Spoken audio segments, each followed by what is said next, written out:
Hi welcome to Telugu journalist channel. నా పేరు విష్ణుకుమార్, నేను సీనియర్ జర్నలిస్ట్ని. ఈ వీడియో మొదటిసారిగా చూసిన వాళ్ళు ఎవరైనా ఉంటే దయచేసి మన ఛానల్ని సబ్స్క్రైబ్ చేసుకోండి. నేను ఈరోజు ఈ వీడియోలో దేవుడికి రాజమౌళికి మధ్య అసలు ప్రాబ్లం ఏంటి, అసలు సమస్య ఏంటి అన్నది నేను ఈ వీడియోలో వివరించబోతున్నా. ఎందుకంటే వారణాసి టీజర్ రిలీజ్ చేసిన దగ్గర నుంచి ఈ రోజు వరకు కూడా దాదాపు ఒక 10 రోజులు అయినట్టుంది. ఈ 10 రోజులలో కూడా చాలా గొడవలు జరుగుతున్నాయి. సోషల్ మీడియాలో ఆయనకు వ్యతిరేకంగా అనుకూలంగా చాలా యుద్ధం అయితే నడుస్తుంది. కొంతమంది కేసులు కూడా పెడుతున్నారు. అసలు ఇవన్నీ చూసిన తర్వాత రాజమౌళి చేసింది తప్ప రైటా అన్నది నేను ఈ వీడియోలో చెప్పబోతున్నాను. ఒకసారి మీరందరూ కూడా చూడండి. రాజమౌళి ఒక డైరెక్టర్, మంచి డైరెక్టర్. ఆయన తీసినటువంటి సినిమాలు ఇండియా సినిమా గతిని మార్చేసినాయని చెప్పుకోవచ్చు. ఆయన ప్రపంచవ్యాప్తంగా కూడా మంచి పేరు కూడా తీసుకొచ్చాడు ఇండియన్ సినిమాకి, ముఖ్యంగా తెలుగు సినిమాకి కూడా. కానీ అదే డైరెక్టరు నాకు దేవుడి మీద నమ్మకం లేదు అనే ఒకే ఒక్క మాట అన్నారు. అంతే, దేశమంతా కూడా పగ్గుమంటుంది. ఆయన మీద సోషల్ మీడియాలో దండయాత్ర మొదలైంది, కేసులు జరుగుతున్నాయి, వివాదాలు నడుస్తున్నాయి, బహిష్కరణకు పిలుపునిస్తున్నారు, సినిమా బహిష్కరణకి. ఇంతకీ దర్శక ధీరుడు రాజమౌళి అన్న ఆ ఒక్క మాట వెనుక ఉన్నటువంటి అసలు కథ ఏంటి అనేది మనం చూడాలి ఒకసారి. అలాగే ఇది కేవలం మాట జారడమా, లేకపోతే ఆయన సినిమాలకు కానీ ఆయన నమ్మకాలకు కానీ మధ్య ఉన్నటువంటి వైరుధ్యమా అనేది కూడా మనం చూద్దాము ఈ వీడియోలో. ఎవరైనా ఛానల్ని సబ్స్క్రైబ్ చేసుకోకపోతే సబ్స్క్రైబ్ చేసుకోండి. ఒక మనిషి దేవుణ్ణి నమ్మకపోవడం అనేది వాళ్ళ వ్యక్తిగత నమ్మకాన్ని బయటపెట్టడం అనేది తప్ప అన్న చర్చ అయితే ఇప్పుడు నడుస్తుంది. మరి అదే వ్యక్తి హిందూ ఇతిహాసాల స్ఫూర్తితో సినిమాలు తీసి ప్రపంచవ్యాప్తంగా ప్రశంసలు అందుకుంటున్నప్పుడు ఆయన నాస్తికత్వాన్ని ఎందుకు ప్రశ్నిస్తున్నారు అని అడిగేవాళ్ళు కూడా ఉన్నారు. రాజమౌళికి దేవుడికి మధ్య కాదు, రాజమౌళికి ఆయన్ని విమర్శిస్తున్నటువంటి వాళ్ళకి మధ్య అసలు సమస్య ఏంటి అన్నది మనం చూద్దాం. ప్రస్తుతం జరుగుతున్నటువంటి గొడవంతా మొదలైంది. మహేష్ బాబు హీరోగా వస్తున్నటువంటి, రాజమౌళి దర్శకత్వంలో వస్తున్నటువంటి భారీ చిత్రం వారణాసి. ఈ ఈవెంట్లో హైదరాబాద్లోని రామోజీ ఫిలిం సిటీలో జరిగింది, మనందరికీ తెలుసు. దాదాపు 50,000 మంది అభిమానుల మధ్య వచ్చారు. ఈ అంగరంగ వైభవం జరిగింది. అంతా గ్రాండ్గా జరిగిపోతున్న టైంలో సినిమా టీజరు ప్రదర్శించే టైంలో టెక్నికల్ ప్రాబ్లం అనేది వచ్చింది. ఎందుకంటే దాంట్లో ఒక్కొక్కటి రెండర్ అవ్వడానికి, ఒక చిన్న ఫ్రేమ్ రెండర్ అవ్వడానికి ఒక 24 గంటలు పడుతుందట, 20 గంటలు పడుతుందట. అందువల్ల వీడియో ఆగిపోయిన మాట అయితే వాస్తవం. అంతకు ముందు రోజు పాపం ఏదైనా ట్రైలర్ లాగా ముందు చూసుకొని, మామూలుగా ఏదైనా మనం బయటకు వదిలే ముందు ఒకసారి అది పనిచేస్తుందో చూసుకుంటాం కదా, అలా చూద్దామని ఒక ప్రయత్నం చేస్తే ఎవరో వచ్చి డ్రోన్ పెట్టారట. ఆ డ్రోన్ పెట్టడం వల్ల ఆ రోజు ఆ ప్లానింగ్ అయితే మాపుకున్నాను. అంటే లీక్ చేయడం, సోషల్ మీడియాలో లీక్ చేయడం ఒక ఇదైపోయింది, ఫ్యాషన్ అయిపోయింది. కాబట్టి సరే, ఆ టెక్నికల్ ప్రాబ్లం వచ్చింది, వీడియో పదే ఆగిపోయింది. దాంతో ఆయన ఎంతో ప్రతిష్టాత్మకంగా తీసుకున్నాడు. ప్రపంచ వివిధ భాషల నుంచి, జపాను, అమెరికా, హాలీవుడ్ వైపు నుంచి, అట్లా అన్ని చోట్ల నుంచి కూడా పత్రికా కవరేజ్ అనేది వచ్చింది, మీడియా కవరేజ్ జరుగుతుంది. అలాంటి టైంలో ఇలా జరగడం అనేది ఆయనలో తీవ్రమైనటువంటి నిరాశ, అసహనం కలిగించాయి. ఆ ఎమోషనల్ మూమెంట్లో మైక్ అందుకున్నటువంటి ఆయన తన ప్రసంగాన్ని మొదలుపెట్టి, నాకు దేవుడి మీద నమ్మకం లేదండి అని అన్న తర్వాత అందరూ ఆశ్చర్యపోయారు. నాకు దేవుడి మీద పెద్ద నమ్మకం లేదండి. నాన్నగారు వచ్చి ఇందాక హనుమ వెనకాల ఉంటాడు, గుండె తట్టి నడిపిస్తాడు అని చెప్పారు. ఇలా అయిన వెంటనే కోపం వచ్చింది, ఇదేనా నడిపించేది అని. ఆయన అక్కడితో ఆగలేదు. మా నాన్నగారు అంటే విజయేంద్ర ప్రసాద్ గారు కాసేపటి క్రితం వచ్చి, హనుమంతుడు వెనకాల ఉంటాడు, మనకేం కాదు, అంతా నడిపిస్తాడు అని చెప్పేసి ఆయన చెప్పాడు. ఈ టెక్నికల్ సమస్య వచ్చాక నాకు కోపం వచ్చింది, మరి ఇదేనా ఆయన నడిపించేది అని చెప్పేసి మా నాన్నగారితో అన్నా అని చెప్పి ఒక మాట అన్నాడు. ఇంకో మాట ఏమన్నాడంటే, నా భార్య రమ కూడా హనుమంతుడికి పెద్ద భక్తురాలు, ఒక ఫ్రెండ్ లాగా మాట్లాడుతుంటుంది హనుమంతుడితో, మరి ఆమె దగ్గర కూడా నా కోపాన్ని వ్యక్తం చేశాను అని చెప్పేసి అన్నాడు. ఇదేనా ఆయన పనులు చేసే విధానం, ఇదేనా అని చెప్పేసి రాజమౌళి తన ఆవేదన కానీ తన ఫ్రస్ట్రేషన్ కానీ బయటపెట్టారు. జనరల్గా మానవ నైజం అది. ఆయన మనిషి. మనం కూడా అప్పుడప్పుడు అయ్యో దేవుడు ఇట్లా చేశాడంటే నాకు అని చెప్పి, అన్యాయం చేశాడని చెప్పి అనుకుంటుంటాం మనం. అలా ఆ క్షణంలో కలిగినటువంటి నిరాశని పంచుకోవడం అని అనుకోవచ్చు ఒక రకంగా. ఒక పర్ఫెక్షనిస్ట్ అయినటువంటి డైరెక్టరు ఇంత పెద్ద ఈవెంట్లో చిన్న లోపం జరగడాన్ని తట్టుకోలేకపోయాడు.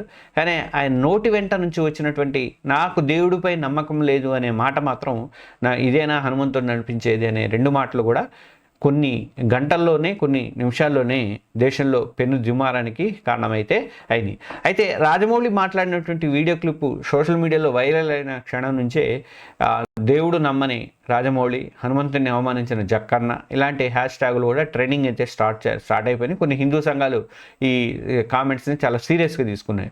విశ్వ హిందూ పరిషత్ లాంటి సంస్థలు రాజమౌళి వ్యాఖ్యల్ని అనేవి హిందువుల మనోభావాలను దెబ్బతీసేయంగా ఉన్నాయి, ఆయన వెంటనే క్షమాపణ చెప్పాలని చెప్పి వాళ్ళు డిమాండ్ చేశారు.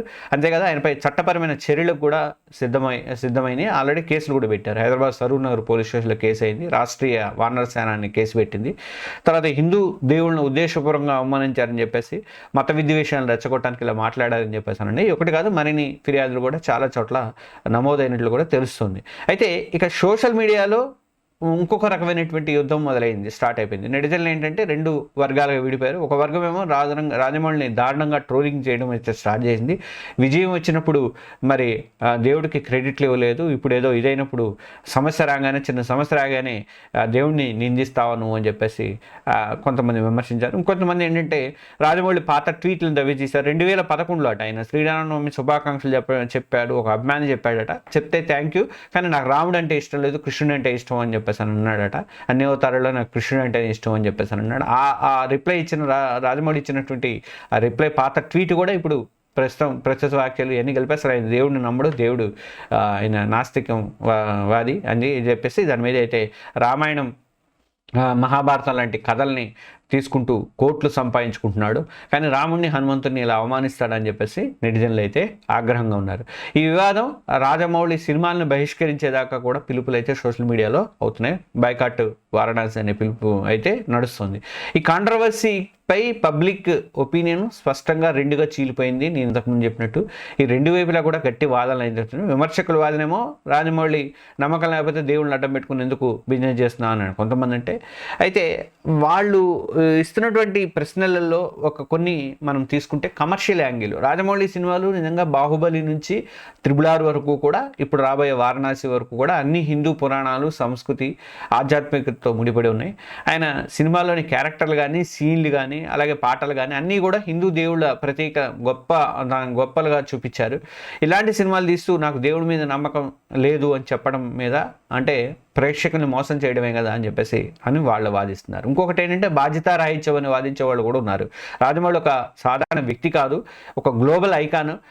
అలాంటి ఆయన మాటలకు చాలా విలువ ఉంటుంది. కోట్లాది మంది అభిమానించేటువంటి ఒక వ్యక్తి పబ్లిక్గా స్టేజీ మీద దేవుణ్ణి అవమానిస్తే, దేవుణ్ణి కించపరిచేలాగా మాట్లాడితే అది బాధ్యతారాహిత్యము. టెక్నికల్ సమస్యలకి దేవుణ్ణి నిందిస్తే ఎట్లా అని చెప్పేసి అడిగేవాళ్ళు ఉన్నారు. ఇక మూడోది హిపోక్రసీ ఉంది ఆయన దగ్గర, కపటత్వం ఉంది అని. దేవుడి మీద నమ్మకం లేనప్పుడు తప్పు కాదు, ఎవరికైనా లేకపోవచ్చు, కానీ అదే దేవుడి పేరుతో, అదే పురాణాల పేరుతో, అదే భక్తి సెంటిమెంట్ని మీరు వాడుకొని వేల కోట్లు సంపాదించుకోవటం అనేది కపటత్వం మీది అని చెప్పేసి విమర్శిస్తున్నారు. ఇది మత విశ్వాసాలకు వ్యాపారాన్ని వాడుకుంటున్నారు మీరు అని చెప్పేసి ఆరోపిస్తున్నారు. ఇక సమర్థించే వాళ్ళు ఏమంటున్నారంటే రాజమౌళికి సపోర్ట్గా ఉన్న వాళ్ళు తమ వాదనలు కూడా వాళ్ళు కూడా గట్టిగానే వినిపిస్తున్నారు. ముఖ్యంగా డైరెక్టర్ రామ్ గోపాల్ వర్మ ఈ విషయంలో డైరెక్ట్గా రాజమౌళికి అయితే అండగా నిలిచి ఆయన ఒక ట్వీట్ కూడా చేశాడు. దాని మీద ఆయన ఏమంటారంటే వ్యక్తిగత స్వేచ్ఛ, భారతదేశంలో నాస్తికుడిగా ఉండటం అనేది నేరమేం కాదు. రాజ్యాంగంలో ఆర్టికల్ మనకి 25 ఒక వ్యక్తికి నమ్మే హక్కుతో పాటు నమ్మకపోవడానికి కూడా హక్కు అనేది ఇస్తుందని చెప్పేసి వర్మ అయితే వాదిస్తున్నాడు. రాజమౌళి కూడా తన వ్యక్తిత్వాన్ని చెప్పే స్వేచ్ఛ ఆయనకు ఉందని చెప్పేసి అని అంటున్నాడు. ఇక రెండోది ఏంటంటే క్రియేటివిటీకి నమ్మకంతో సంబంధం లేదు. ఒక దర్శకుడిగా గ్యాంగ్స్టర్ సినిమా తీయాలంటే గ్యాంగ్స్టర్ అవ్వాల్సిన అవసరం లేదు కదా, హారర్ సినిమా తీయాలంటే దయ్యం అవ్వాల్సిన అవసరం లేదు కదా అని చెప్పేసి కూడా వర్మ లాజిక్ తీస్తాడు. ఆయన లాజిక్ తీయడంలో పెద్ద ఇది కాబట్టి. అలాగే పురాణాల ఆధారంగా సినిమా తీయడానికి దేవుడిపై నమ్మకం ఉండాలని రూల్ ఏమీ లేదు అని చెప్పేసి ఆయన అంటున్నాడు.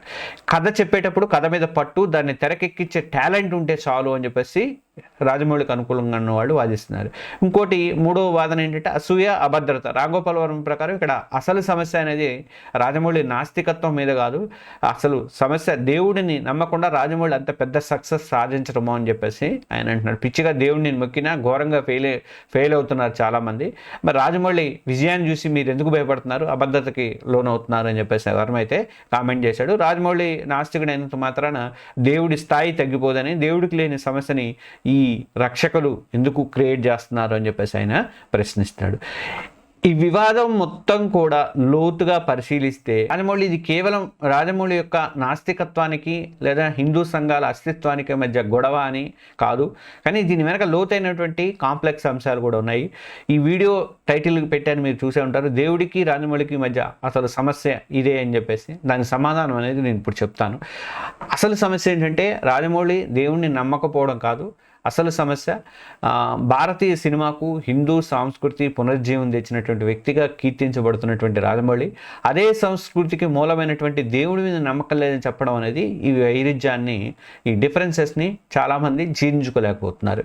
ఒకవైపు ఆయన సినిమాలు హిందూ ధర్మాన్ని సంస్కృతిని ప్రపంచానికి చాటి చెబుతున్నాయని బీజేపీ నేతలు కానీ హిందూ సంఘాలు కానీ అంటున్నాయి, ప్రశంసిస్తున్నాయి.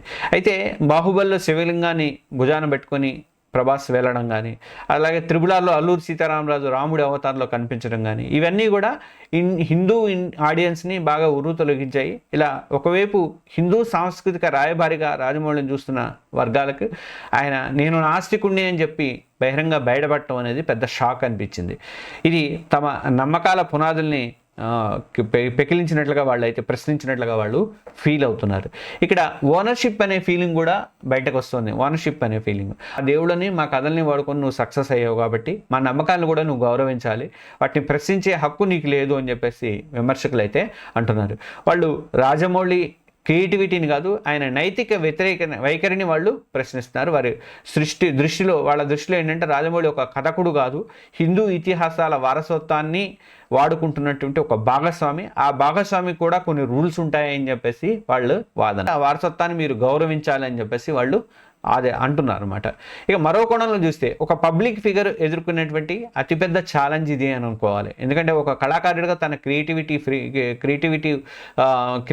ఫ్రీడమ్కి, ఒక పౌరుడిగా తన పర్సనల్ ఫ్రీడమ్కి, అలాగే ఒక పబ్లిక్ ఫిగర్గా తన సోషల్ రెస్పాన్సిబిలిటీకి మధ్య ఉన్నటువంటి ఆ సన్నటి గీతపై మీద రాజమౌళి నడవాల్సిన పరిస్థితి అయితే ఏర్పడింది. ఇప్పుడు ఆయన ఏది మాట్లాడినా అది కోట్ల మందిని అయితే ప్రభావితం చేస్తుంది. వారణాసి ఈవెంట్లో ఆయన మాట్లాడింది ఒక డైరెక్టర్గా తన ప్రెస్టేషన్ కావచ్చు, కానీ బయట ప్రపంచాన్ని మాత్రం అది ఒక స్టేట్మెంట్గా తీసుకుంది.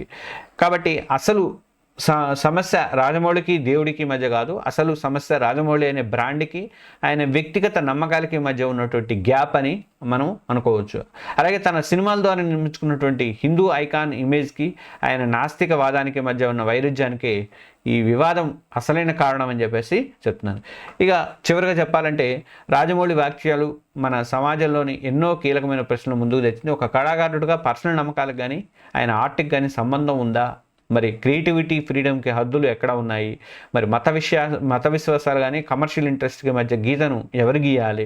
ఇలాంటి ప్రశ్నలకైతే అంత సమాధానాలు ఈజీగా దొరికే అవకాశం లేదు.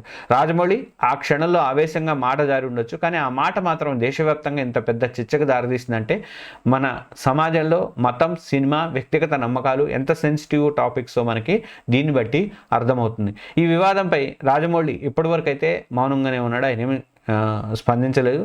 ఆయన మరి క్షమాపణ చెప్తారా లేకపోతే తన వాదాన్ని సమర్థించుకుంటారా అనేది చూడాలి. మరి ఈ మొత్తం వివాదాన్ని మీరేమనుకుంటున్నారు? రాజమౌళి తన వ్యక్తిగత నమ్మకాన్ని బయటపెట్టలో తప్పుందా, లేదా హిందూ పురాణాలతో సినిమాలు తీసినప్పుడు ఆ నమ్మకాన్ని గౌరవించాల్సిన అవసరం ఆయనకు ఉందా లేదా అన్నది, ఆ బాధ్యత ఆయనకు ఉందా అన్నది చెప్పండి. అలాగే ఒక కళాకారుడిని అతని కళతోనే చూడాలా, అతని వ్యక్తిగత జీవితంతో ముడిపెట్టి చూడాలా? ఇలాంటి విలువైన అభిప్రాయాల్ని మీరు కింద కామెంట్స్లో తప్పకుండా పంచుకోండి. ఈ చర్చ ముందుకు వెళ్ళడానికి మీ పార్టిసిపేషన్ అనేది చాలా అవసరం కాబట్టి మీరు అయితే అందరూ కూడా కామెంట్ అయితే చేయండి. అలాగే మన తెలుగు జర్నీ ఛానల్ ఇంకెవరైనా సబ్స్క్రైబ్ చేసుకోకపోతే దయచేసి ఒక సబ్స్క్రైబ్ బటన్ కొట్టండి, అలాగే బెల్ ఐకాన్ కొట్టండి. మేము పెట్టిన వీడియోలను రావడానికి ఉంటుంది. అలాగే లైక్ చేయండి. లైక్ చేస్తే ఏంటంటే ఎక్కువ మందికి యూట్యూబ్ వాళ్ళు దీన్ని సిఫార్సు చేస్తారు. Okay, thank you.